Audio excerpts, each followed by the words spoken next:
اے بچیوں والو تمہیں مبارک ہو، اے بیٹیوں والو تمہیں مبارک ہو، اپنی بیٹیوں کو کبھی برا نہ سمجھنا۔ نبی پاک علیہ الصلوۃ والسلام فرماتے ہیں جس شخص کے بیٹی ہو وہ اسے زندہ دفن نہ کرے، اسے ذلیل نہ سمجھے، تو اللہ عز و جل اسے جنت میں داخل کر دے گا۔ ایک اور جگہ نبی پاک فرماتے ہیں اللہ اکبر، یہ حدیث تو میں کہتا ہوں ختم ہے نا، اس کے بعد الفاظ ہی نہیں بچتے۔ بہت ساری بیٹیوں کی فضیلت کی حدیث ہے، مگر یہ حدیث ادھر جا کے لگتی ہے، دل کو چھو لیتی ہے۔ سنو تو صحیح اس کے الفاظ کیا ہیں۔ اللہ کے نبی فرماتے ہیں بیٹیوں کو برا مت کہو، میں بھی بیٹیوں والا ہوں۔ ہائے ہائے، ختم ہو گئی نا بات ہے۔ اللہ کے نبی نے صلی اللہ تعالی وسلم نے اپنی نسبت بیٹیوں کی طرف فرمایا میں بھی بیٹیوں والا ہوں۔ بے شک بیٹیاں تو بہت محبت کرنے والیاں، غم گسار اور بہت زیادہ مہربان ہوتی ہیں۔ سنو بیٹیوں والو اور بہنوں والو، اللہ کے حبیب کیا فرماتے ہیں صلی اللہ تعالی علیہ وسلم، میرے نبی کا فرمان ہے کہ جس کی 3 بیٹیاں یا بہنوں کی اس طرح پرورش کرے، ان کو ادب سکھائے، ان سے مہربانی کا برتاؤ کرے، یہاں تک کہ اللہ عز و جل اسے بے نیاز کر دے، یعنی ان کا نکاح ہو جائے، تو اللہ تعالیٰ اس کے لیے جنت واجب فرما دیتا ہے۔ یہ ارشاد سن کر ایک صحابی کھڑے ہو گئے۔ صحابہ کے سوال بھی بڑے کمال کے ہوتے ہیں۔ یقین کرو ہمارے بہت سارے کام سیدھے جو ہے نا، ہمارے لیے بہت ساری آسانیاں صحابہ کے سوالات نے کر دی۔ اب ہو سکتا ہے یہاں میرا کوئی بھائی ایسا بیٹھا ہو جس کی 3 بیٹیاں نہ ہوں، وہ کہتا ہے میری تو 2 ہیں۔ صحابی نے سوال کیا حضور اگر کسی کی 2 ہوں تو اللہ، اور 2 لڑکیوں کی پرورش کرے، تو ارشاد فرمایا اس کے لیے بھی یہی اجر و ثواب ہے۔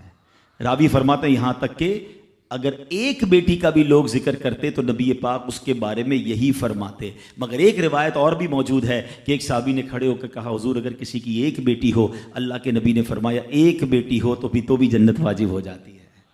بیٹیوں پر شکایت، بیٹیوں پر منہ چڑھاتے ہو، بیٹیوں پر لڑائی کرتے ہو، اللہ اکبر، یہ تو جنت میں جانے کا ٹکٹ ہے۔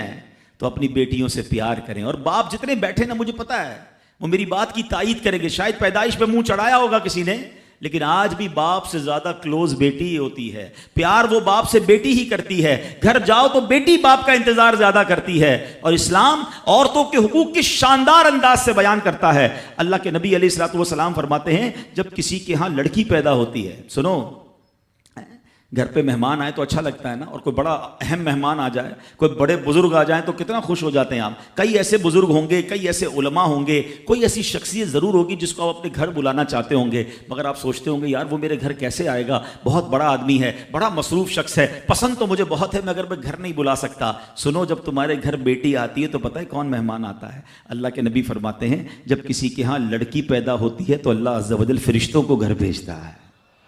ہاں، آپ کے گھر فرشتے آتے ہیں اور کیا کہتے ہیں؟ فرشتے آ کر کہتے ہیں اے گھر والوں تم پر سلامتی ہو۔ پھر فرشتے اس بچی کو اپنے پروں کے سائے میں لیتے ہیں، اس کے سر پر ہاتھ پھیرتے ہوئے کہتے ہیں یہ کمزور سی جان ہے جو ایک کمزور جان سے پیدا ہوئی ہے، جو شخص اس کمزور جان کی پرورش کی ذمہ داری لے گا تو قیامت تک مدد خدا اس کے شامل حال رہے گی۔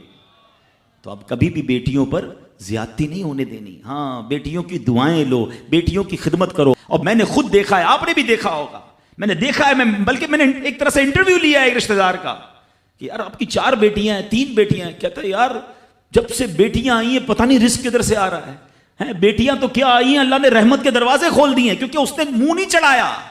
کچھ ہوں گے ایسے بیٹیوں والے جن کا ہاتھ تنگ ہوگا، تو غور کرو جب بیٹی ہوئی تھی تو شکر کیا تھا یا شکوہ کیا تھا؟